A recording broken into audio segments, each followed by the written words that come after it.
Alrighty, so today was the first day we went out for a shop. We're only allowed to go down to our local shop just down the road there and get some shopping in, which, wow, I tell you what, I didn't realize shopping could be so exciting when you've been locked up for a while. It's just weird getting out and even getting groceries and stuff.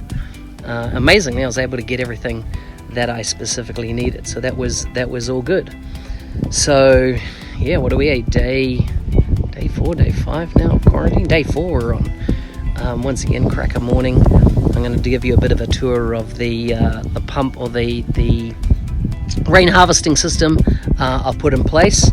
As you can see, actually I'll flick it around here. As you can see, we've still got a beautiful day there. You can see my neighbour's down cutting a track through his field as he's doing some weed eating there.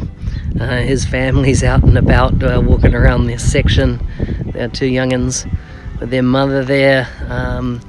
You can see from the dam down there we've had a very dry summer, so she's still, that would normally be a lot fuller, but it is not at this time. But it's good to wave out to the neighbours. It's funny, even driving just down the road to get my equipment that I had to get, equipment food, how much you greeted and said hello to more people than you normally would, waving out, etc. People, it seems that when they're stuck with not having that contact all the time, that there's really a need to have some human connection. So yeah, going so far, not too bad. I definitely feeling better living here. I know I've said it before, but I just, I'm getting inspired more and more each day. And keen to hear what you're doing to pass the time, to stay occupied and to keep your mind, active, keep your body active, that type of thing. What food are you cooking? I feel like I've communicated with my family more in the last couple of days than I have in years as well as my extended family. So what are you doing to get through the lockdown, the isolation, the quarantine yourself? Keen to know. Anyhow, ciao. Okay, so let's take a look today at my rain harvesting system. I've got no other form of water on the property. There's no bore water, there's no dams, there's no supply to local council connections or anything like that. So I have to rely 100% on the rain. So I have a rain harvesting system. So I did my research, and this is kind of what I've gone through and what I've put together. So you'll see here, my downpipe runs into a full sealed underground pipe. Now you can see if I run it up there, connects into the roof. There's one of these that flow down from each side of my roof, and they connect via underground pipe. So if I go around the corner here, you will see that there you can see my hose pipes lying over the top, but you can see this pipe has been run along underground down towards my tank where the water is stored. So if I take a look here as we come around the corner, you will see here is my tank, my pump, and going into the top of my tank, the left-hand pipe there is the water supply in. Now, just off this side of the roof, you will see another water pipe sitting there, and that's actually connecting in once again to the supply of water up and into my tank, right up there. Now, the one on the right-hand side, I'll just pop back slightly out of the sun. The one on the right-hand side is the overflow. And the way this is set up is that it has a pipe that runs right to the bottom of the tank inside, and it overflows out into my storm water system, which actually just goes down the hill into my paddock. So why does the pipe inside go right to the very bottom of the tank? Well, the reason for this is it acts like a vacuum cleaner. So if this tank gets full, as the water starts to go into the overflow, it creates a suction effect off the bottom of the tank, and of course, where does sediment form in the tank? At the bottom. So it actually acts like a vacuum cleaner to self-cleanse the tank and flush out that debris. Now, if I just take a look around here, you'll see I've got an inspection cap down there. This is for the in-supply water.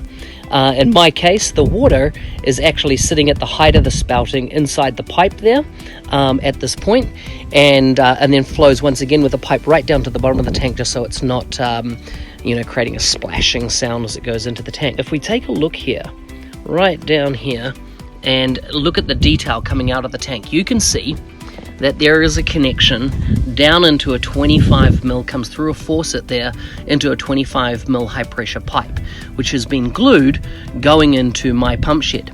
Now on the other side of this, inside the tank, is a flexible hose with a float on the end of it and a kind of a sieve, and it floats on the very top of the water. Why is the reason for that? The cleanest water in a rain harvesting system is actually at the top of the tank, not at the bottom. Remember, I talked about that sediment before. So this pipe on the other side connects to a float that allows the water to be consumed from the very top of the tank. So let's take a look now at my rain harvesting pump system. So that was the water into the tank, and then this is a system I've put together for actually using the water effectively around the property. So as you can see, coming in from the outside of the tank, I bored it into a T connection here. The reason I did that T connection is that I intend that valve, or that faucet, ballcock, wherever you want to call it, is going to go and branch off into a secondary tank. At the moment, my primary tank, this one that I have here, is a 30,000 litre tank, and I know I have the capacity for well over twice that based on the roof area of my property. So what happens then? I flow through here into this filter. Now I put this filter on this side so it picks up any other high particulate that might be in the water. It's a washable filter, so I can just screw that off and actually give it a wash with the hose, put it back in. Now, talking to the plumber, they recommended that you shouldn't put a filter on that side. It can put pressure on your pump, although that's the way, when I did the research, that's why I did it that way. You can see, once again, using 25mm pipe, I go actually down on a reducer because the actual intake of the pump was 32mm in sizing. And there I have my stainless steel. It's an Italian pump that I have in place there. You can see I fitted a pressure switch here, and it has a non-return valve in it, so it means the water can't flow back through the pump if it got contaminated or anything like that, or the pump stopped working.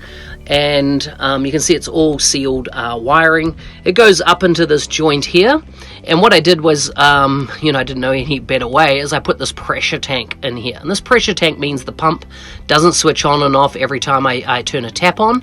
It maintains the water at a set pressure.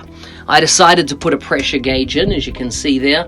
It generally sits up around 30 psi. It's dropped off a bit. Obviously, we've used taps since the pump last ran. And then I have another ball cock there on that side flowing into my, which will ultimately supply the water to my barn, but at the moment my outdoor shower and my hot tap. On this side I have another ball cock, and it runs into my what I might call my farm watering system, or it'll be my irrigation. It'll provide water to a trough on the property if at some point I decided to maybe put a couple of sheep on, maybe a cow, maybe a lemur, a couple of animals. Let's see if we get round to that, maybe a goat or two. Just note there on the top of the pressure tank there's a little nipple right there in the center, and that allows me to pressurize or take the pressure of what it's like in that tank. At some point I might put some strapping around the this to stop it moving, but it's pretty solid. The pipe work I used throughout was 25mm. The various fittings, being that I've done this in New Zealand, I actually put this online irrigation website, which allowed me to draw up my diagram. I did it myself, and then worked out all the bends, whether they're, in this case, a 90-degree bend here, as opposed to a 45-degree bend here, and then that connecting pipe. It's a bit to get used to, as in whether you're dealing with internal diameters or external diameters, and so I had to kind of work that out as I went along. So, I put all the pump together. I put the concrete pad underneath first of all, and then I built this pump shed. I looked at the plastic ones that were available online, but I knew that with my pressure tank that I was putting in place there, that none of the stuff offered online was going to be big enough. So basically I just got a 45mm by 45mm framing timber here, which is outside treated. I use outside treated, once again, 3-ply to line the entire shed. And then on the roof I got Total Span to supply me with some corrugated or some iron here, the Total Span iron, which is the same color as the building. And then I cut up my angle just to make it watertight, and spray painted that in flax pot, which is the color of my extra shed. So yeah, that's kind of my first big project. I'm glad I got that all in before the whole announcement of this lockdown happening, because without having that in at this point, I would be absolutely stuck water-wise.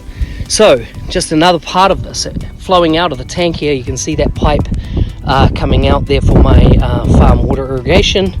It comes across, and the first thing I put in here on this side was my first hose tap. As you can see, I'm using alkathene pipe at this point. I've actually gone down to 20 millimeter alkathene, and that's my first hose point, which will actually ultimately branch off and go right around the property. I'll run alkathene pipe.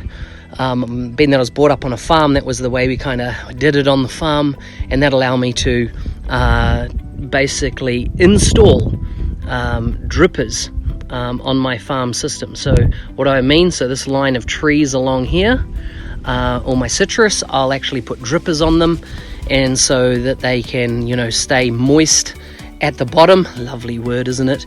And over time, I'll even, you can see yesterday I talked about my vegetable patch, or my herbs that I've planted. I've actually put some shade cloth around them there, and that's because I don't trust the bloody rabbits.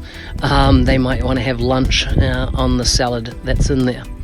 So that's a review of my rainwater system. If you got any questions, feel free to ask. I know I had questions yesterday about the size of that tank. I'll put the American units once again, so you know exactly the sizing of that. I intend to, as I say, put 2 tanks in place, and the reason for that is when you calculate the annual rainfall in your area, then based on the roof area, you can quickly work out how many litres, in my case, I'm going to produce a year. And for me, there's around 80,000 litres based on last year's rainfall in my roof area. So I know I could easily have 2 30,000 litre tanks minimum in here to store water. Being that come summertime, I've got no other form of water outside of getting a truck in and having water delivered, which is a costly process. Anyhow, that's my day. Ciao, ciao.